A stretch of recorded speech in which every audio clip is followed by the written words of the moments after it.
every time. Yes, my eyes do hurt right now.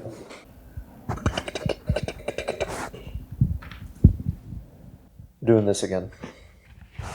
Will you believe me if I said I had more hair this time than last time? Hello, welcome everyone to the stupid channel, and today we're going to be doing the very first and hopefully last album review. And this album we are doing, as you can see here, for fuck's sake, as you can see here, is of course going to be Harry Styles' Disco All the Time. Kiss All the Time, Disco Occasionally. That's not a very good name. If I can just get a quick rundown of this album real quickly. I would say that this album is great.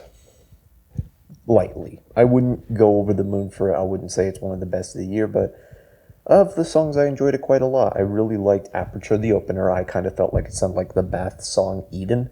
I think I said that in my Substack post. I really like Pop. Pop is an awesome song, and I love the way it sounds. Oh, I can't play it for you. Oh, you poor baby. I love how colorful Pop is. I love the production in it so much. It sounds like an Everything Everything song. We'll get back to that. Ready, Steady, Go was definitely my second favorite off the album. I would say it's probably the strongest. Super groovy. Are You Listening to Me? That kind of reminds me of Nothing But Thieves' song, Do You Love Me Yet? It has the same falsetto thing going for it. And the last one is Dance No More, which is like, groovy. It's a perfectly fine pseudo-funk song from like the late 80s or something. I don't really have any strong opinions on it. Why don't you just show your face? Because I don't like myself. Well, I would say I like the album. The rest of the songs are kind of hit or miss for me. They work, but they're not as strong as some of the highlights off the album, and the last two are just straight up ballads, and they both kind of suck. In fact, they kind of deflate all the energy the album has and just kind of stop for some reason, which I don't understand.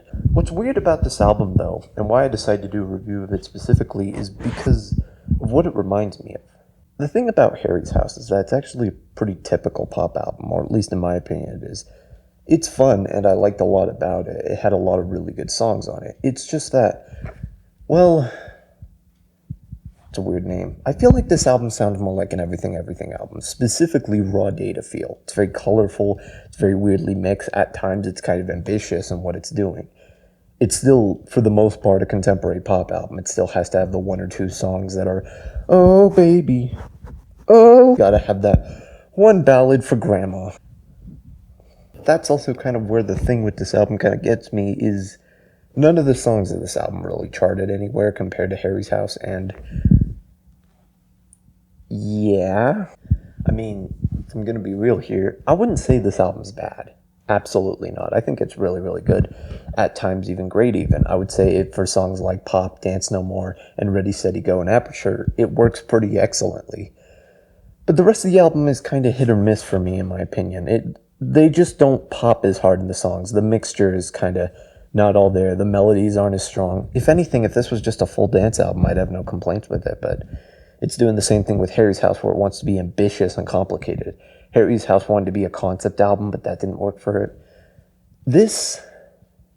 I think this wants to be like a Peter Gabriel album, like way more than the last album did, where it wants to be really ambitious and do something different while also selling out, and it just can't really do it because the adult contemporary 80s influence it sounds kind of like Michael Bublé at his best. That's not a great comparison. I mean, not to be an insult to all that kind of fake, what I called it, the faux funk era of the late 80s. It's just, it wasn't funky. It was dance stuff. You look at the Motown revival of the 80s, and it was the same story. It was the same problem. They were influenced by Motown. They respected Motown, but they didn't make it because of that 80s production. It was faux funk. And this album kind of sounds like it's taking influence from that. At times it has funk. At times it has disco. At times it has dance. But songs like Aperture kind of make me ask, what was the goal with this? What did you want to do? Did you want to make a fun pop album that was kind of insular and quarantine-ish? Or did you just want to make another Harry's House? Or did you just want to make whatever? And I feel like the clarity in trying to figure that out is what holds this album back. The ambition's a little confusing. The direction's a little all over the place. And that kind of bums me out because I wish it had more songs like Dance No More or Ready, Steady, Go or Pop, because those songs are genuinely excellent and they actually do make me want to dance, but the album seems more focused on other types of songs. Well, that's how I feel about this album. I think the production's really good. I think this is one of the best sounding albums I've ever heard. I just wish the writing was better.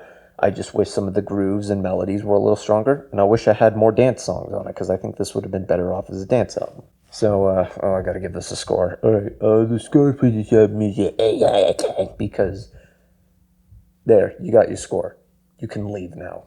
And I would really recommend, if you're interested in listening to something a little different, to give this a shot, because it's kind of interesting, provided you listen to new music and aren't a fucking weenie.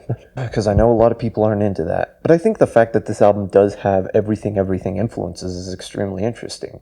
And it makes me really excited for whatever direction pop music might go this year. I mean, we've had a lot of interesting songs from like Ella Langley with her stuff.